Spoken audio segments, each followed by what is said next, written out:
Hello students, आज हम बात करने वाले हैं क्लास 10th बायोलॉजी के बहुत इंपॉर्टेंट चैप्टर लाइव प्रोसेसेस की। ये हमारा वन शॉट वीडियो होने वाला है। हाँ, इसमें बहुत बेहतरीन आपको नोट्स मिलने वाले हैं। अगर आप पूरा चैप्टर देखेंगे तो मैं गारंटी देता हूँ कि इसमें से आपका एक भी क्वेश्चन छूटने वाला नहीं है। चलिए स्टार्ट करते हैं। Important chapter life processes.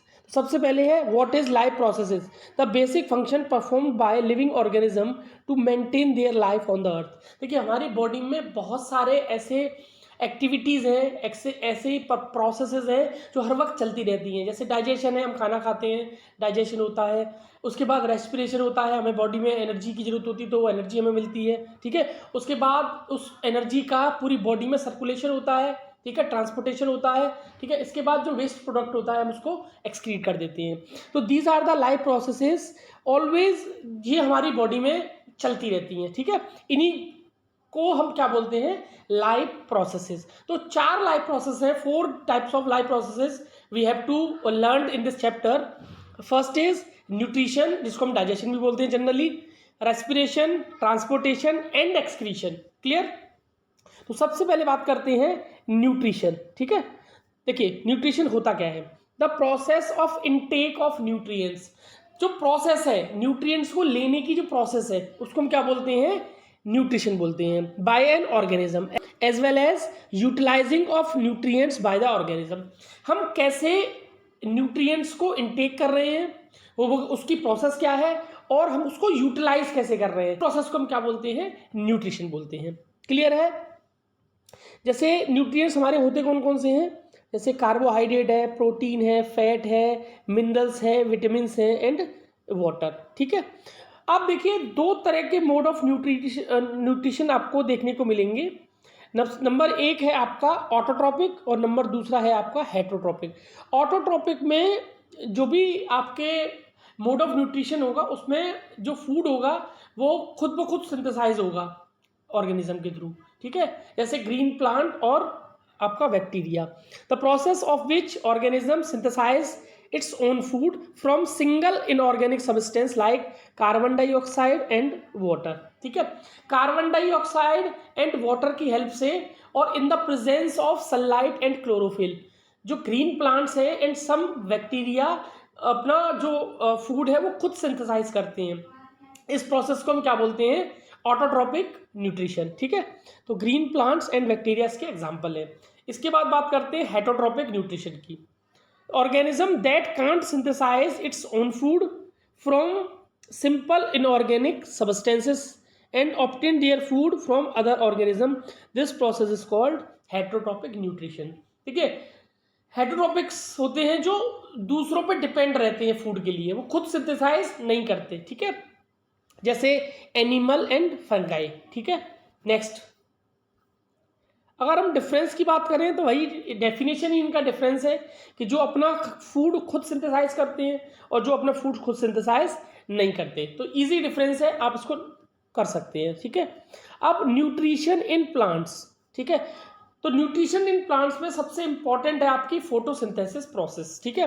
तो फोटोसिंथेसिस प्रोसेस में होता क्या है, यहाँ से देखिए, बड़ा इंपॉर्टेंट है, यहाँ से देख लेते हैं। यहाँ से डायग्राम से मैं आपको क्लियर कर दूंगा। देखिए, सबसे पहले हमें चाहिए क्लोरोफिल। ग्रीन लीव्स में क्या होता है, क्लोरोफिल, ठीक है। सनलाइट हमें सन से मिलती है, ठीक है। अब कार्बन डाइऑक्साइड कहाँ प्रेजेंट रहती है, एटमॉस्फेयर में, और वाटर जो है वो रूट्स के थ्रू पहुंच जाता है लीव्स तक, ठीक है। तो चारों चीजें हमें मिल गई, सनलाइट, आपका chlorophyll, carbon dioxide and water. इसमें 2 इनऑर्गेनिक सब्सटेंस हैं, एक कार्बन डाइऑक्साइड एंड वाटर। अब ये चारों जब होती हैं तो इनसे एक प्रोसेस होती है जिसको बोलते हैं फोटोसिंथेसिस। देखिए, कार्बन डाइऑक्साइड एंड वाटर, ठीक है, ये मिलके क्या बनाते हैं, ग्लूकोज, और क्या रिलीज करते हैं, ऑक्सीजन एंड वाटर, ठीक है। तो ये इंपॉर्टेंट आपका रिएक्शन होने वाला है क्लास 10th में। फोटोसिंथेसिस का ये रिएक्शन इंपॉर्टेंट है, तो आप इसको नोट कर लीजिए, और ये डायग्राम भी इंपॉर्टेंट है, ठीक है। अब हमें क्या क्या चाहिए फोटोसिंथेसिस के लिए, sunlight, chlorophyll, carbon dioxide and water, ये कंडीशंस होती हैं। अब कुछ स्टेप्स हैं कैसे ये हमारी जो फोटोसिंथेसिस है ये होती है। तो सबसे पहले क्या होता है, लाइट एनर्जी जो है वो एब्जॉर्ब होती है बाय क्लोरोफिल, ठीक है। इसके बाद लाइट एनर्जी किस में कन्वर्ट होती है, केमिकल एनर्जी में, ठीक है। फिर उसके बाद क्या होता है, splitting of water molecule into hydrogen and oxygen. तो जो वाटर है वो किस में टूट जाता है, H2 में एंड O2 में, ठीक है, टूट गया, ठीक। अब अगर मैं कार्बन डाइऑक्साइड में क्या जोड़ दूं, हाइड्रोजन और ऐड कर दूं, तो इस प्रोसेस को हम रिडक्शन बोलते हैं, क्योंकि एडिशन ऑफ हाइड्रोजन क्या कहलाता है, रिडक्शन, ठीक है। तो जैसे ही कार्बन डाइऑक्साइड में हाइड्रोजन ऐड होगी तो क्या बनेगा, C6H12 एंड O6, इसी को हम क्या बोलते हैं, ग्लूकोज। और हमें ग्लूकोज ही बनाना था फोटोसिंथेसिस प्रोसेस से, ठीक है। चलिए, ये तीनों स्टेप्स बहुत इंपॉर्टेंट है, देख लीजिए। इसके बाद नेक्स्ट पॉइंट है आपका, where do plants get each of the raw material required for photosynthesis, ठीक है। तो हमें कहाँ से चाहिए, कार्बन डाइऑक्साइड चाहिए और वाटर चाहिए। कहाँ से मिलता है ये हमें पता है, ठीक है। वाटर हमें रूट से मिलता है, जबकि कार्बन डाइऑक्साइड हमें स्टोमेटा के थ्रू हम इसको ग्रीन प्लांट जो है वो इनटेक करते हैं। इसके बाद बात करते हैं स्टोमेटा, ठीक है। सबसे पहले स्टोमेटा होता क्या है वो समझते हैं। देखिए, स्टोमेटा टेनी पोर्स होते हैं हमारे लीव्स में, ठीक है, जिसके थ्रू गैसियस एक्सचेंज होता है और जिसके थ्रू ट्रांसपिरेशन प्रोसेस भी होती है, ठीक है। वाटर जो है वो वाटर वेपर की फॉर्म में लीव से इन एंड आउट होता है। तो देखिए, जब वाटर गार्ड सेल्स में जाएगा, ये होते हैं हमारी गार्ड सेल्स, ये, ठीक है। तो जब गार्ड सेल्स में वाटर जाता है तो जो स्टोमेटा होता है वो ओपन हो जाता है, ठीक है। ओपन कैसे हो जाता है, जब भारी होगा तो कोई चीज़ भारी होती है तो सिकुड़ने लगती है, तो कॉन्ट्रैक्ट होके वो क्या होता है, ओपन हो जाता है स्टोमेटा, ठीक है। जब वाटर गार्ड सेल से निकल जाता है तो गार्ड सेल्स फिर रिलैक्स मोड में आ जाते हैं, और रिलैक्स मोड में आने के बाद वो क्या हो जाते हैं, स्टोमेटा क्लोज हो जाता है। तो इस तरह से स्टोमेटा की ओपनिंग एंड क्लोजिंग होती है, ठीक है। आपको पता ही होगा स्टोमेटा क्या होते हैं, tiny pores in the leaves, ठीक है। इससे क्या होता है, बेसिकली इससे होता है गैसियस एक्सचेंज। तो कार्बन डाइऑक्साइड इन होती है और ऑक्सीजन होती है बाहर, ठीक है। अब एनिमल्स में 3 तरह के न्यूट्रिशन पाए जाते हैं, एक तो saprophytic, parasitic and holozoic. Saprophytic क्या है, in this the organism obtain it's nutrition from dead and decaying matter, ठीक है। ये जितने भी सेप्रोफाइटिक होते हैं न्यूट्रिशन, वो अपना जो फूड लेते हैं वो डेड एंड डिकेइंग एनिमल से प्राप्त करते हैं, लेते हैं, ठीक है, जैसे फंजाई, ठीक है। इसके बाद पैरासिटिक न्यूट्रिशन, ठीक है। पैरासिटिक न्यूट्रिशन क्या होते हैं, in this organism obtain its food from other body without killing them, जैसे जू है, लीस, ठीक है, जैसे जोंक है, आपने देखा होगा, ठीक है, जो एनिमल्स में जोंक चिपकती है ना, जो खून चूसती है उनका, तो इस तरह से लीस एंड टिक्स, तो ये क्या करती हैं, विदाउट किलिंग देम अपना एनिमल्स पे रहती हैं और उनको बिना मारे उनसे न्यूट्रिशन लेती हैं, ठीक है। इसके बाद आता है होलोजोइक, जैसे ह्यूमन बीइंग, ठीक है। ह्यूमन बीइंग क्या करता है, अपना फूड लेता तो बाहर से ही है, लेकिन इसके बाद सारी जो प्रोसेस करता है वो अपने आप करता है, जैसे डाइजेशन हुआ, रेस्पिरेशन हुआ, इसके बाद एब्जॉर्प्शन हुआ बॉडी में, ठीक है, इसके बाद एक्सक्रीशन हुआ। बाकी फूड तो बाहर से ही लेता है, बाकी सारे काम वो खुद करता है, ठीक है। जैसे अमीबा हुआ, मैन हुआ, डॉग हुआ, ये सब क्या है, आपके होलोजोइक न्यूट्रिशन में आते हैं, ठीक है। अब बात करते हैं न्यूट्रिशन इन अमीबा। तो देखिए, ये डायग्राम बहुत इंपॉर्टेंट है, अगर आपने ये समझ लिया तो आपको क्लियर हो जाएगा किस तरह से डाइजेशन होता है अमीबा में, ठीक है। तो देखिए, सबसे पहले जो अमीबा होता है उसका कोई बेसिक स्ट्रक्चर नहीं होता, ठीक है, रैंडम स्ट्रक्चर होता है उसका। तो यहाँ देखिए, जैसे ही फूड उसने देखा तो ये अपने 2 नकली जो हैंड है वो निकाल लेगा, ठीक है, इसको बोलते हैं सूडोपोडिया, ठीक है। अब ये जो सूडोपोडिया है इसको क्या करते हैं, फूड को घेर लेते हैं। घेरने के बाद ये जो फूड है वो कहाँ चला जाता है, फूड वैक्यूल में, और फूड वैक्यूल में होते हैं हमारे डाइजेस्टिव एंजाइम्स। डाइजेस्टिव एंजाइम का काम होता है फूड को डाइजेस्ट करना, तो ये डाइजेस्ट कर लेते हैं। अब जो डाइजेस्टेड फूड होता है वो हमारी पूरी बॉडी में क्या हो जाता है, एब्जॉर्ब हो जाता है अमीबा की पूरी बॉडी में। अब जो डाइजेस्टेड फूड है वो अमीबा की पूरी बॉडी में क्या हो जाता है, डाइजेस्ट हो जाता है। इसके बाद जो वेस्ट प्रोडक्ट होता है अमीबा उसको क्या कर देता है, एक्सक्रीट कर देता है, ठीक है। तो सबसे पहले इंजेक्शन होता है, फूड को इनटेक करना, फिर होता है डाइजेशन डाइजेस्टिव एंजाइम के थ्रू, फिर पूरी बॉडी में जो डाइजेस्टिव फूड है वो सर्कुलेट होता है, उसके बाद जो बचा कुचा जो वेस्ट मटेरियल है वो एक्सक्रीट हो जाता है। बहुत इंपॉर्टेंट डायग्राम है, नोट कर सकते हैं आप पॉज करके, और डिस्क्रिप्शन में मैं लिंक दे दूंगा, आप वहाँ से इस चैप्टर के PDF 2 नोट्स डाउनलोड भी कर सकती हैं। सेम होता है हमारा पैरामीशियम में, ठीक है, लेकिन पैरामीशियम में सूडोपोडिया नहीं होता, इसमें होती है सिलिया। सिलिया क्या करते हैं, फूड को लेके आते हैं माउथ तक, और माउथ उसको इनटेक कर लेता है। बाकी सारी प्रोसेस वो अमीबा की तरह करते हैं। ठीक है, चलिए नेक्स्ट है हमारा न्यूट्रिशन इन ह्यूमन। ठीक है, तो सबसे पहले न्यूट्रिशन में सबसे पहले जो हमारा फूड है वो कहाँ से इनटेक होता है, माउथ से। तो सबसे पहले बात करते हैं माउथ की। The food is ingested through mouth. ठीक है, माउथ में क्या होती है, टीथ। टीथ क्या करते हैं, ब्रेक डाउन करते हैं और क्रश करते हैं फूड को।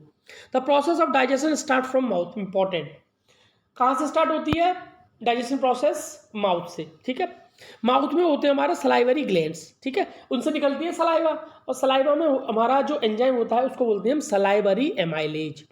ये क्या करता है, स्टार्च जो हम खाना खाते हैं वो स्टार्च की या कार्बोहाइड्रेट की फॉर्म में रहता है। ठीक है, तो ये किस में कन्वर्ट कर देता है उसको, सिंपल कार्बोहाइड्रेट या सिंपल शुगर बोल सकते हैं। ठीक है, तो सलाइवरी एमाइलेज का काम इतना ही है कि वो कार्बोहाइड्रेट को सिंपल कॉम्प्लेक्स ऑर्गेनिक सब्सटेंस को किस में कन्वर्ट कर देता है, सिंपल में। ठीक है, और ध्यान रखिएगा कि ये सलाइवरी ग्लैंड से क्या निकलता है, सलाइवरी एमाइलेज। ये कई बार पूछा गया क्वेश्चन है।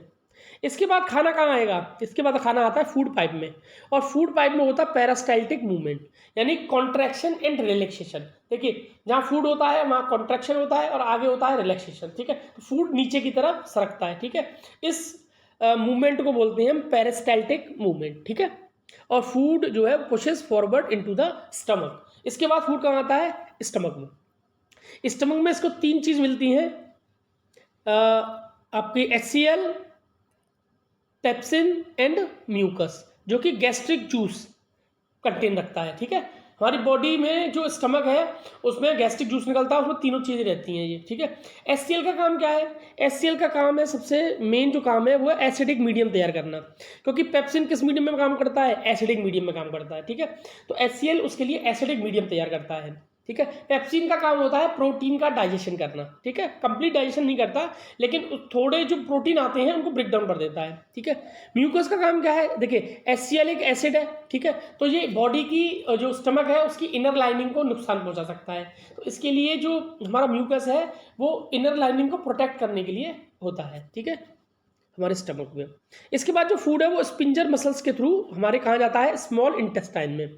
ठीक है, ये बहुत इंपॉर्टेंट पार्ट है। ठीक है, ध्यान से देखिएगा। अब यहाँ काम आता है लीवर का एंड पैनक्रियाज का। ठीक है, तो जैसे ही खाना स्मॉल इंटेस्टाइन में पहुँचता है, ठीक है, तो स्मॉल इंटेस्टाइन में कार्बोहाइड्रेट, प्रोटीन और फैट का डाइजेशन होता है। एक तो ये इंपॉर्टेंट बात है, ये समझ लीजिए। ठीक है, अब सबसे पहले काम आता है लीवर का। लीवर से क्या निकलता है, हमारा बाइल जूस। ठीक है, बाइल निकलता है। बाइल का काम क्या है, तो जो ऊपर से खाना आया है वो एसिडिक आया है। ठीक है, उसको सबसे पहले बेसिक बनाना, एल्कलाइन बनाना। ठीक है, एल्कलाइन बना लिया। ठीक, एल्कलाइन बनाने के बाद ये क्या करता है, जो फैट आया है ऊपर से, अभी तक फैट का डाइजेशन नहीं हुआ है, तो जो फैट के बड़े बड़े ग्लोब्यूल्स होते हैं उनको ग्लोब्यूल्स बोलते हैं फैट को। ठीक है, तो जो फैट के बड़े बड़े ग्लोब्यूल्स होते हैं उनको ये सिंपलर फॉर्म में तोड़ देता है। ठीक है, उसको बोलते हैं इमल्सिफाइड फैट। क्या बोलते हैं उसको, इमल्सिफाइड फैट। ठीक है, इसके बाद काम आता है पेनक्रियाज का। ठीक है, पेनक्रियाज से दो एंजाइम्स निकलते हैं, इसको बोलते हैं लाइपेज और ट्रिप्सिन। ठीक है, लाइपेज का काम क्या है, break down of emulsified fat. तो जो बाइल ने जो फैट है जो ब्रेक डाउन किया है उसको और ब्रेक डाउन कर देता है ये। ठीक है, लाइपेज। ट्रिप्सिन का काम क्या है, पेप्सिन ने जो भी प्रोटीन को ब्रेक डाउन करके भेजा है उसको ये क्या करता है, प्रोटीन को डाइजेस्ट करने का काम करता है, उसको और ब्रेक कर देता है। ठीक है, अब फाइनली इस जो स्मॉल इंटेस्टाइन में उसमें एक और जूस निकलता है जिसको बोलते हैं इंटेस्टाइनल जूस। ठीक है, ये क्या करता है, प्रोटीन को अमीनो एसिड में कन्वर्ट करता है, कॉम्प्लेक्स कार्बोहाइड्रेट को ग्लूकोज में कन्वर्ट कर देता है, और फैट को कर देता है फैटी एसिड एंड कोलेस्ट्रॉल। तो ये कंप्लीट डाइजेशन यहाँ हो जाता है। ठीक है, इसके बाद जब डाइजेशन कंप्लीट हो गया तो अब बॉडी को क्या चाहिए, इसको एब्जॉर्ब करना। ठीक है, तो बॉडी अब इसको एब्जॉर्ब करेगी, और वो एब्जॉर्ब करती है हमारी स्मॉल इंटेस्टाइन में होती है विलाई। क्या होती है, विलाई। ये फिंगर लाइक प्रोजेक्शन होते हैं, फिंगर की तरह प्रोजेक्शन होते हैं, आपने देखा है फिंगर की तरह प्रोजेक्शन होते हैं इनमें, और ये एब्जॉर्प्शन करते हैं। ठीक है, और ये जो मुड़ी हुई है ना इस तरह से, जो ये it provide the large surface area for absorption, और इनसे जुड़ी रहती है ब्लड कैपिलरीज। क्या जुड़ी रहती हैं? Blood capillaries. तो जैसे ही ये जो भी न्यूट्रिशन है उनको एब्जॉर्ब करती हैं और फिर ये किसको दे देती हैं? ब्लड कैपिलरीज को। और ब्लड कैपिलरीज इनको क्या कर देती हैं? ब्लड में सर्कुलेट कर देती हैं, हमारी पूरी बॉडी में ये ईच एंड एवरी सेल तक पहुंच जाता है। इस प्रोसेस को बोलते हैं हम एब्जॉर्प्शन। तो ये कौन करता है? विलाई। ठीक है, इसके बाद बात करते हैं लार्ज इंटेस्टाइन की। ठीक है, अब जो अनएब्जॉर्ब्ड फूड होता है, ठीक है, वो कहाँ पहुँचता है? लार्ज इंटेस्टाइन में। और लार्ज इंटेस्टाइन में भी क्या प्रेजेंट होती हैं? विलाई प्रेजेंट होती हैं, जो वो किसको एब्जॉर्ब करती हैं? जो भी वेस्ट मटेरियल्स में जो वाटर होता है उसको वो एब्जॉर्ब कर लेती हैं। क्लियर?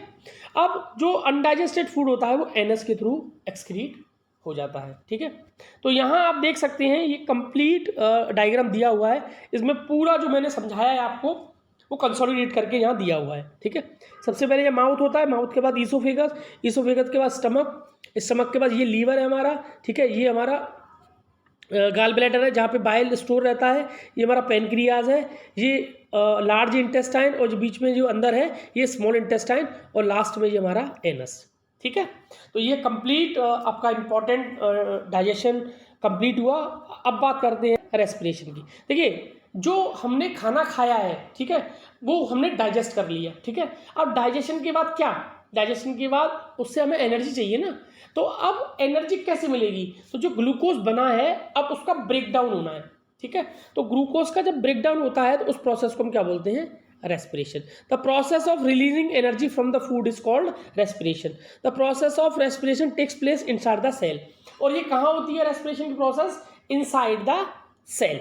ठीक है, अब जो एनर्जी बनती है ड्यूरिंग रेस्पिरेशन वो दो फॉर्म में हो सकती है, एटीपी और एडीपी की फॉर्म में। बनती वो एडीपी की फॉर्म में है लेकिन स्टोर एटीपी की फॉर्म में रहती है। ठीक है, adenosine triphosphate and adenosine diphosphate. Clear? Next point, अब देखिए energy release during respiration is used as ATP. ठीक है, एडीपी एंड इनऑर्गेनिक सब्सटेंस। अब देखो बनती कैसी है? एडीपी और एक और फॉस्फेट उसमें ऐड हो जाता है प्लस एनर्जी ऐड हो जाती है, तो क्या बनती है? एटीपी। अब जब हमें एटीपी की जरूरत होती है तो फिर ये ब्रेक डाउन हो जाती है एडीपी में, फॉस्फेट में, और एनर्जी रिलीज हो जाती है। और कितनी एनर्जी लगभग रिलीज होती है? 30.5 किलो जूल पर मोल, यानी एक मोल से इतनी एनर्जी रिलीज होती है। बहुत सारी अमाउंट ऑफ एनर्जी है, देखिए। ठीक है, अब देखिए दो टाइप के रेस्पिरेशन होते हैं, एक एरोबिक रेस्पिरेशन और एक anaerobic respiration. Aerobic respiration होता है हमारा प्रेजेंस ऑफ ऑक्सीजन, और एन एरोबिक रेस्पिरेशन होता है हमारा विदाउट ऑक्सीजन। ठीक है, ऑक्सीजन की इसमें आवश्यकता नहीं है। तो सबसे पहले देखते हैं हम एरोबिक रेस्पिरेशन, जो हमारी ऑक्सीजन की हेल्प से होता है। The respiration which uses oxygen is called aerobic respiration. इसमें क्या होता है समझिए। सबसे पहले एक तो ये सबसे पहले ध्यान में रखिए, ये सेल के माइटोकॉन्ड्रिया के अंदर होता है। बहुत इंपॉर्टेंट क्वेश्चन है। ग्लूकोज सबसे पहले साइटोप्लाज्म में ब्रेक डाउन होता है, और किसमें ब्रेक डाउन हो जाता है? पाइरोवेट में। देखिए ग्लूकोज हमारा 6 कार्बन मॉलिक्यूल है, C6H12O6, लेकिन जैसे ही ब्रेक डाउन होता है तो 3 कार्बन मॉलिक्यूल्स में ब्रेक डाउन हो जाता है, इसको हम पायरोवेट्स बोलते हैं। ठीक है, अब पायरोवेट्स जो भी ब्रेक डाउन करके भेजा है वो जाता है माइटोकॉन्ड्रिया के पास, और माइटोकॉन्ड्रिया में हम लोग जैसे ही इनहेल करते हैं ऑक्सीजन को तो हमारे प्रत्येक सेल तक पहुंचती है ब्लड के थ्रू। ठीक है, अब ये हमारे पहुंची माइटोकॉन्ड्रिया में, और माइटोकॉन्ड्रिया में क्या प्रेजेंट रहती है? ऑक्सीजन। ठीक है, अब जैसे ही ये ऑक्सीजन और ग्लूकोज मिला तो इसका ब्रेकडाउन स्टार्ट हो जाता है, और ब्रेकडाउन होने के बाद ये किसमें कन्वर्ट हो जाता है? कार्बन डाइऑक्साइड एंड वाटर, और क्या निकलती है? A huge amount of energy. कितनी? 30 एटीपी। ठीक है, यानी एक मॉलिक्यूल से इतनी एनर्जी निकलती है, आप सोचिए 30 एटीपी, बहुत amount, how huge amount of energy है। और देखिए इसमें एरोबिक रेस्पिरेशन में क्या क्या मिलता है? कार्बन डाइऑक्साइड एंड वाटर, और बहुत सारी एनर्जी। ठीक है, तो ध्यान रखिएगा क्या क्या बनता है, ये बहुत इंपॉर्टेंट है।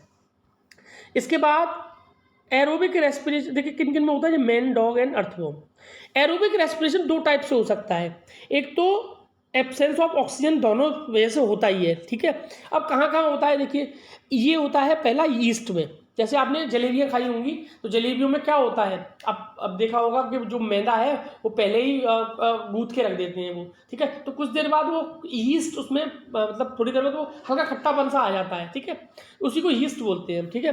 तो देखिए सबसे पहले जो ग्लूकोज है वो 3 कार्बन मॉलिक्यूल्स में कन्वर्ट हुआ, फिर जो यीस्ट होता है वहाँ ऑक्सीजन तो पहुँच नहीं पाती, तो इसका ब्रेकडाउन होता है एथेनॉल, CO2 एंड और क्या निकलती है 2 ATP एनर्जी निकलती है। तो यह ध्यान रखिएगा जो एथेनॉल है ये इसको खट्टापन प्रोवाइड करता है, ठीक है। तो एथेनॉल और कार्बन डाइऑक्साइड निकलती है जब हमारा ईस्ट में क्या होता है ब्रेकडाउन ऑफ आपका फूड, ठीक है, या ग्लूकोज जो भी बोले आप, ठीक है। इस प्रोसेस को हम फर्मेंटेशन बोलते हैं, इसी प्रोसेस को क्या बोलते हैं, फर्मेंटेशन बोलते हैं। अब एक और बात करते हैं, जब हमारा आपने देखा होगा जब हम दौड़ते हैं या बहुत ज़्यादा एक्सरसाइज कर लेते हैं तो हमें ऑक्सीजन की रिक्वायरमेंट बढ़ जाती है, लेकिन ऑक्सीजन उस जगह उतनी मात्रा में नहीं पहुंच पाती, तो उस जगह होता है एनएरोबिक रेस्पिरेशन। तो वही ग्लूकोज सबसे पहले टूटता है साइटोप्लाज्म में, पायरोवेट्स में, फिर जो हमारी मसल्स होती हैं जहाँ की ऑक्सीजन प्रचुर मात्रा में, प्लेंटी ऑफ ऑक्सीजन उतनी मात्रा में पहुँचनी चाहिए उतनी मात्रा में ऑक्सीजन नहीं पहुँच पाती है, ठीक है। तो क्या बनता है लैक्टिक एसिड, ठीक है, और क्या निकलती है एनर्जी। और जो लैक्टिक एसिड होता है वो क्रैम्प्स डाल देता है बॉडी में, तो आपने देखा होगा ज़्यादा एक्सरसाइज करने पर या ज़्यादा दौड़ने पर हमारे क्रैम्प्स निकल आते हैं, ठीक है। तो ध्यान रखिएगा सबसे पहले जो ब्रेकडाउन हुआ वो माइटोकॉन्ड्रिया में हुआ और उसमें कार्बन डाइऑक्साइड, वाटर और एनर्जी रिलीज हुई, ठीक है। दूसरा जो रेस्पिरेशन हुआ वो हुआ यीस्ट में, उसमें क्या बना एथेनॉल और कार्बन डाइऑक्साइड और 2 ATP एनर्जी। और जब हमारा एनारोबिक रेस्पिरेशन होता है मसल्स, तो मसल्स में होता है तो उसमें लैक्टिक एसिड बनता है, ठीक है। तो ध्यान रखिएगा, ठीक है। इसके बाद इसका डिफरेंस देख लेते हैं, तो वही डिफरेंस है जो मैंने आपको अभी बताया है, ठीक है। तो यहाँ से आप इसको नोट डाउन कर सकते हैं, ठीक है। इंपॉर्टेंट बात यह है कि इसमें जो एनर्जी निकलती है एरोबिक में वो बहुत कंसिडरेबल अमाउंट में निकलती है, जबकि इसमें much amount of energy release नहीं होती एनारोबिक रेस्पिरेशन में। इसके बाद बात करते हैं ह्यूमन एक्सक्रीटरी सिस्टम, ठीक है। तो सबसे पहले आता है नोस्ट्रिल, हम सांस कहाँ से लेते हैं, नोस्ट्रिल से, नाक से, ठीक है। तो हमारी नाक में जो हमारे नोस्ट्रिल होते हैं, ठीक है। इसके बाद नोस्ट्रिल के अंदर क्या होते हैं फाइन हेयर्स, क्या करते हैं फाइन हेयर्स, देखिए एयर के साथ में हो सकता है डस्ट पार्टिकल भी चले जाए, तो जो डस्ट पार्टिकल होते हैं वो हमारी जो फाइन हेयर्स होते हैं वहाँ वो उसको प्रोटेक्ट करने का काम करते हैं, हमारे अंदर ना चले जाए वो, ठीक है। इसके बाद होता है फेरिक्स, ठीक है।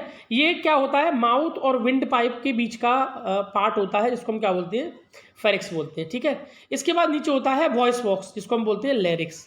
लैरिक्स के नीचे होता है ट्रैकिया, ठीक है। इस तरह से होता है, ये यहाँ ऐसे दो बढ़ जाता है और ये लंग्स होती हैं ये, ठीक है। तो ये हमारा पार्ट है, ये होता है ट्रैकिया, ठीक है।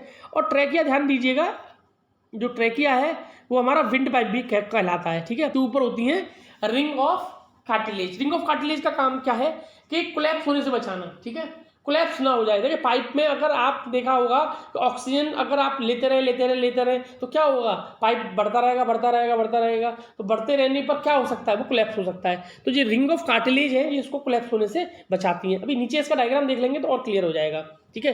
ब्रोंकाई, ब्रोंकाई क्या है, जब ये ट्रैकिया दो भागों में बढ़ जाता है तो उसको बोलते हैं ब्रोंकाई। अब इस ब्रोंकाई में से बहुत सारी क्या निकलती हैं, ब्रांचेस निकलती हैं, इनको बोलते हैं ब्रोंक्यूल्स, ठीक है। अब ये ब्रोंक्यूल्स कहाँ जाके मिलते हैं, लंग्स में, ठीक है। हमारे लंग्स जो होते हैं वो लेफ्ट और राइट दोनों साइड में होते हैं, ठीक है। और एक चीज़ और कि ये जो लंग्स होते हैं वो रिब केज के अंदर होते हैं, ठीक है। रिब मतलब आपकी जो ऊपर, अगर आप टच करके देखेंगे ऊपर साइड में, चेस्ट की साइड में, तो यहाँ रिब्स होती हैं, इसके अंदर होता है हमारा लंग्स, ठीक है। और लंग्स के सबसे लास्ट वाले पॉइंट पर क्या होती है, एल्वोली, सबसे इंपॉर्टेंट पार्ट है। These are the air cells, ठीक है, at the end of the bronchioles. It walls are very thin and they are surrounded by blood capillaries. ये किससे सराउंडेड रहती हैं, ब्लड कैपिलरीज से।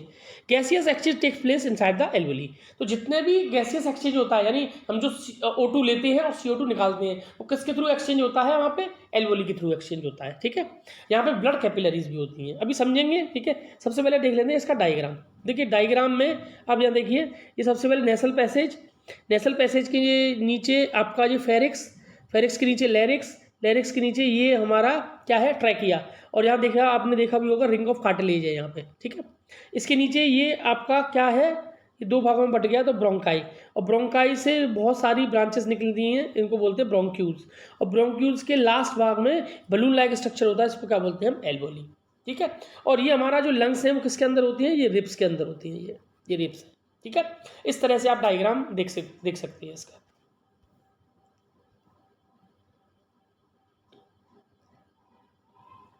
इसके बाद इसका मैकेनिज्म देखते हैं। तो सबसे पहले क्या करते हैं, हम इनहेल करते हैं ऑक्सीजन को। ठीक है, जैसे ही हमने ऑक्सीजन को इनहेल किया, ठीक है, तो क्या होता है, as we inhale ribs lift, तो हमारे जो रिब्स है वो लिफ्ट होना स्टार्ट हो जाता है, बाहर की तरफ आना स्टार्ट हो जाते हैं, जिससे जो डायाफ्रेगम है वो फ्लैटन हो जाता है। डायाफ्रेगम क्या हो जाता है, फ्लैटन हो जाता है, नीचे की तरफ सरक जाता है। ठीक है, अब ये जो ऑक्सीजन है कहाँ पहुंची, एल्वोलर एयर, ठीक है, यानी एल्वोली में पहुंची, और एल्वोली में क्या होती है, ब्लड वेसल्स, और ब्लड वेसल्स क्या करती हैं, इस ऑक्सीजन को ट्रांसपोर्ट कर देती हैं ब्लड में। अब ब्लड में एक पार्ट होता है, इसको बोलते हैं हीमोग्लोबिन। ठीक है, आरबीसी के अंदर ही एक पार्ट होता है हीमोग्लोबिन, ये ऑक्सीजन को कैरी करने का काम करता है पूरी बॉडी में। ठीक है, ध्यान रखिएगा, ऑक्सीजन को जो कैरी करता है वो करता है हीमोग्लोबिन। इसके बाद ये जो ऑक्सीजन है पहुंची आपके ब्लड, अब ये जो ऑक्सीजन है वो पहुंची आपके सेल तक। ठीक है, सेल के अंदर होता है माइटोकॉन्ड्रिया, और माइटोकॉन्ड्रिया में क्या होगा, एरोबिक रेस्पिरेशन होगा, और एरोबिक रेस्पिरेशन के बाद क्या बनती है, कार्बन डाइऑक्साइड। ठीक है, अब carbon dioxide diffuses in the blood, अब ये कार्बन डाइऑक्साइड जो निकली है वो डिफ्यूज कर जाती है हमारे ब्लड में। ठीक है, और ब्लड में जैसे ही आती है तो ब्लड उसको कैरी करके कहाँ तक पहुँचाता है, एल्वोली तक, और एल्वोली क्या करती है, फिर उसको ऑक्सीजन को दे देती है ब्लड को, और वहाँ से कार्बन डाइऑक्साइड लेके उसको एक्सहेल कर देती है। तो ये पूरी प्रोसेस हमेशा आपकी चलती रहती है, हर वक्त चलती रहती है। ठीक है, आई होप आपको समझ में आया होगा। इसके बाद एक क्वेश्चन है बड़ा important, what advantages over N aquatic organism does a terrestrial organism है, मतलब टेरेस्ट्रियल ऑर्गेनिज्म के क्या इंपॉर्टेंस है ओवर एक्वेटिक ऑर्गेनिज्म। देखिए, एक्वेटिक जो ऑर्गेनिज्म होते हैं, जो पानी में रहते हैं, उनको ऑक्सीजन की रिक्वायरमेंट के लिए तेज तेज सांस लेनी पड़ती है, तेज तेज इनहेलेशन और एक्सहेलेशन करना पड़ता है। किस लिए, क्योंकि जो ऑक्सीजन है आपके वाटर में वो उतने अमाउंट में नहीं होती जितनी टेरेस्ट्रियल ऑर्गेनिज्म ले पाते हैं। ठीक है, तो इसलिए उनका जो ब्रीदिंग रेट होता है आपके एक्वेटिक एनिमल्स का, वो टेरेस्ट्रियल ऑर्गेनिज्म से काफ़ी फास्टर होता है। ठीक है, यही इसका आंसर है। इसके बाद रेस्पिरेशन प्लांट्स में भी होता है, वो होता है स्टोमेटा के थ्रू। ठीक है, यहाँ से आप देख भी सकते हैं, ये सब आप दिया हुआ है। ठीक है, रेस्पिरेशन कैसे होता है, फोटोसिंथेसिस में ऑक्सीजन निकलती है और रात में रेस्पिरेशन होता है तो कार्बन डाइऑक्साइड रिलीज करते हैं। ठीक है, अब बात करते हैं बहुत इंपॉर्टेंट टॉपिक की, जिसका नाम है ह्यूमन सर्कुलेटरी सिस्टम। तो 4 पार्ट होते हैं हमारे ब्लड के, प्लाज्मा, तो मोस्ट ऑफ द जो पार्ट होता है वो क्या होता है, प्लाज्मा होता है, 90% होता है प्लाज्मा फ्लूइड होता है। इसमें क्या क्या ट्रांसपोर्ट करते हैं, ये ब्लड, ये क्या क्या ट्रांसपोर्ट करता है, फूड को ट्रांसपोर्ट करता है, कार्बन डाइऑक्साइड को ट्रांसपोर्ट करता है, और नाइट्रोजीनियस वेस्ट को ट्रांसपोर्ट करता है। तो ये ध्यान में रखिएगा कि जो प्लाज्मा है वो किस किस चीज़ को ट्रांसपोर्ट करता है। रेड ब्लड सेल्स के अंदर क्या होते हैं, हीमोग्लोबिन, और हीमोग्लोबिन क्या कैरी करता है, हमारा ऑक्सीजन। ठीक है, वाइट ब्लड सेल्स हमारे जो इन्फेक्शन होता है उससे फाइट करने का काम करता है, और जो प्लेटलेट्स होते हैं वो ब्लड की क्लॉटिंग में काम करती हैं। जब भी छिल कट जाता है तो आपने देखा होगा खून निकल आता है, लेकिन कुछ देर बाद वो खून रुक भी जाता है, वो ब्लड क्लॉटिंग की वजह से होता है, क्योंकि हमारे ब्लड में क्या होते हैं, प्लेटलेट्स होते हैं। इसके बाद बात करते हैं कि कितने टाइप की पाइप्स होते हैं हमारी बॉडी में, जिनको बोलते हैं वेसल्स। ठीक है, तो आर्टरीज का काम क्या होता है, ब्लड को हार्ट से लेके पूरी बॉडी तक सर्कुलेट करना। वेन्स का काम होता है पूरी बॉडी से ब्लड को कलेक्ट करना और किसको देना, हार्ट को देना। कैपिलरीज का काम क्या होता है, ये नैरो और वॉल्ड, थिन वॉल्ड हमारी ब्लड वेसल्स होती हैं, ये सेल के और वेन्स और आर्टरी के बीच में ब्लड का एक्सचेंज करती हैं। क्योंकि देखिए, सेल के अंदर आर्टरी और वेन्स नहीं पहुंच पाती, तो वहाँ थिन कैपिलरीज ही पहुंच पाती हैं। ठीक है, तो जो फूड, ऑक्सीजन और कार्बन डाइऑक्साइड का जो एक्सचेंज है वो ब्लड में, वो सब किसके थ्रू होता है, कैपिलरीज के थ्रू होता है, वहाँ वेन्स और आर्टरीज नहीं पहुंच पाती हमारे सेल्स के। ठीक है, इसके बाद बात करते हैं ह्यूमन हार्ट। तो ह्यूमन हार्ट 4 चैम्बर्ड हार्ट होता है। ठीक है, 4 चैम्बर होते हैं, right atrium, right ventricle, left atrium और लेफ्ट वेंट्रिकल, 4 पार्ट होते हैं। और ये डिवाइडिंग जो वॉल है, इनको डिवाइड करने वाली वॉल है, इसको हम बोलते हैं सेप्टम। ठीक है। इसके बाद कुछ और पार्ट होते हैं इसमें, पल्मोनरी आर्टरीज, पल्मोनरी वेन्स, इन सब का काम भी देखेंगे। इसमें दो पार्ट और होते हैं, अरोटा। अरोटा मतलब लार्जेस्ट आर्टरी, ठीक है। अब देखिए हार्ट से जो ब्लड जाएगा वो ऐसा तो नहीं है बहुत कम होगा, पूरी बॉडी में सर्कुलेट होगा तो बहुत सारा ब्लड जाता है, तो उसके लिए लार्जेस्ट आर्टरी चाहिए, ठीक है, उसको हम अरोटा बोलते हैं, ठीक है। और बॉडी पार्ट से जब ब्लड आता है तो वो भी ह्यूज अमाउंट में आता है, तो उसके लिए क्या चाहिए, वेना कावा, ठीक है। ये होती है लार्जेस्ट वेन। क्लियर है, 4 चैम्बर्ड हार्ट होता है, बाकी सब मैंने आपको बता ही दिया, ठीक है। और वाल्व लगे होते हैं, बैक फ्लो ना कर जाए, ठीक है, ये भी ध्यान रखिएगा। अब देखिए ब्लड सर्कुलेशन होता कैसे है। ब्लड सर्कुलेशन समझने के लिए आप ये डायग्राम मोस्ट इंपॉर्टेंट, ठीक है। अब देखो इसको समझने के लिए सबसे इंपॉर्टेंट है कि आप मेरी जो भी मैं बता रहा हूँ वो आप सुनते रहें, तो आपको इजीली इसको समझ में आ जाएगा। देखिए सबसे पहले जो ऑक्सीजनेटेड ब्लड है वो आता है हमारा लेफ्ट एट्रियम में, ये ध्यान रखिएगा, कहाँ आता है, लेफ्ट एट्रियम में। और क्या आता है, ऑक्सीजनेटेड ब्लड, ठीक है। और किसके थ्रू आता है, पल्मोनरी वेन्स के थ्रू। अब आगे हमारा पल्मोनरी वेन्स के थ्रू जो ऑक्सीजनेटेड ब्लड है वो आगे हमारे लेफ्ट एट्रियम में, फिर लेफ्ट एट्रियम से जाएगा ये लेफ्ट वेंट्रिकल में, और लेफ्ट वेंट्रिकल से ये अरोटा के थ्रू कहा जाता है बॉडी पार्ट्स में, ठीक है। बहुत सिंपल है, सबसे पहले जो ऑक्सीजनेटेड ब्लड है वो हमारा लेफ्ट एट्रियम में आता है, ठीक है, लंग से ही तो आएगा, ठीक है, वहाँ से ऑक्सीजन भरी जाती है, तो पल्मोनरी वेन्स के थ्रू वो आता है लेफ्ट एट्रियम में, फिर वो लेफ्ट वेंट्रिकल में जाएगा, और लेफ्ट वेंट्रिकल के बाद वो अरोटा के थ्रू कहा जाता है पूरी बॉडी में सप्लाई हो जाता है।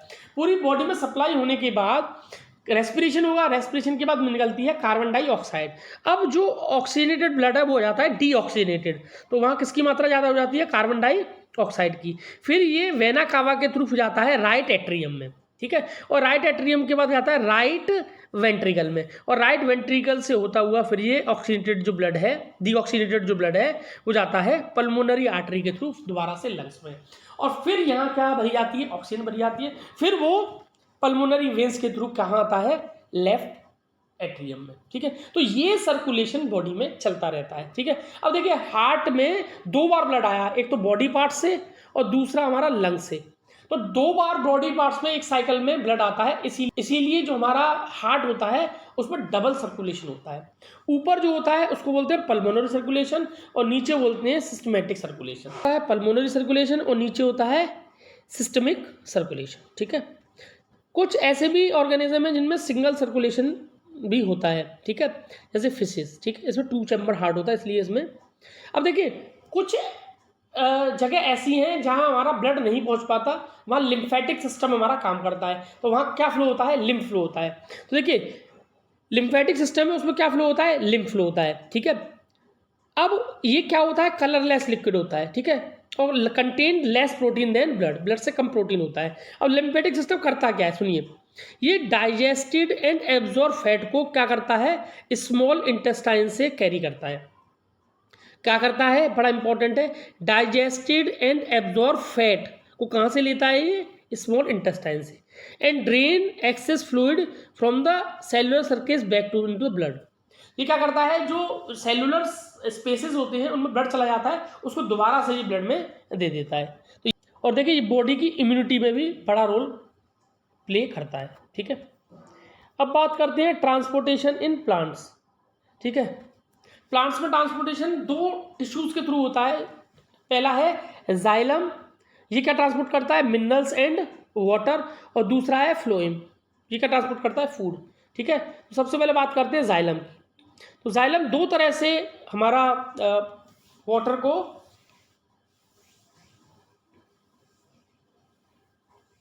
ट्रांसपोर्ट करता है, एक तो रूट प्रेशर के थ्रू और दूसरा ट्रांसपिरेशन के थ्रू।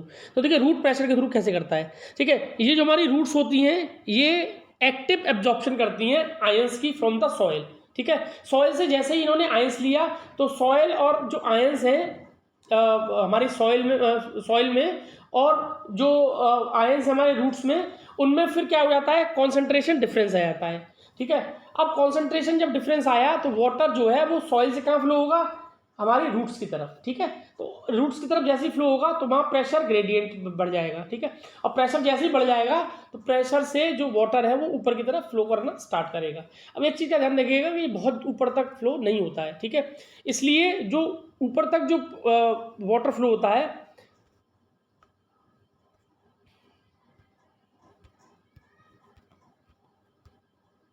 ऊपर तक जो वाटर फ्लो होता है वो होता है हमारा ट्रांसपिरेशन प्रोसेस के through.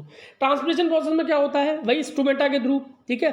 Evaporation of the water molecules from the stomata creates a suction, ठीक है। जैसे हम स्ट्रॉ से कोल्ड ड्रिंक को ऊपर की तरफ सक करते हैं, ऐसे ही जब ट्रांसपिरेशन प्रोसेस होती है तो वहाँ से वाटर इवेपोरेट होता है, तो उससे एक सक्शन पुल क्रिएट होता है और जो वाटर है वो नीचे से ऊपर की तरफ क्या करता है, चढ़ जाता है, ठीक है। तो इस तरह से ये दोनों प्रोसेस हैं, ठीक है। यहाँ आप इसको देख भी सकते हैं।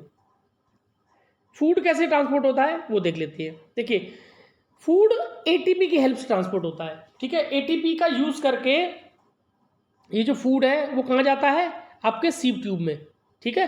यानी ये होता है फ्लोएम, फ्लोएम में होती है सीव ट्यूब, सीव ट्यूब में जाता है, ऊपर से वाटर आता है तो यहाँ क्या जनरेट हो जाता है, प्रेशर, ठीक है। फिर जो फूड है वो हाई प्रेशर से किधर की तरफ जाता है, मूव करता है लो प्रेशर की तरफ। तो हमेशा ध्यान रखिएगा जो फ्लोएम है उसमें जो फूड ट्रांसपोर्ट होता है वो किसकी मदद से होता है, एटीपी की मदद से। एनर्जी का यूज करके फूड को ट्रांसपोर्ट किया जाता है, ठीक है।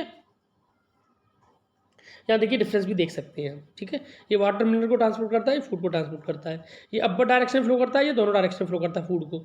इसमें एक सक्शन क्रिएट होता है जिससे ये ट्रांसपिरेशन प्रोसेस होती है, ठीक है। और ये एनर्जी का यूज करके फूड को ट्रांसपोर्ट करता है।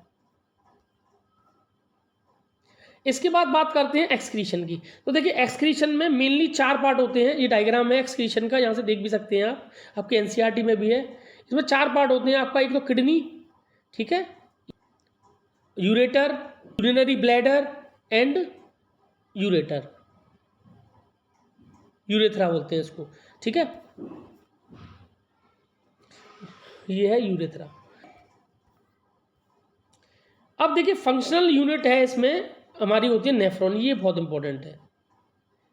ये कैसे ब्लड को फिल्टर करती है, ठीक है। ह्यूमन एक्सक्रीटरी सिस्टम का काम ही ये है कि जो ब्लड में हमारे में कंटेमिनेशन होता है, जो गंदगी होती है उसको फिल्टर आउट करना, ठीक है। इसी को हम एक्सक्रीशन बोलते हैं, ठीक है। तो सबसे पहले जो इस डायग्राम से समझते हैं कि ये कैसे फिल्ट्रेशन होता है, ठीक है। यहाँ से देख लीजिए।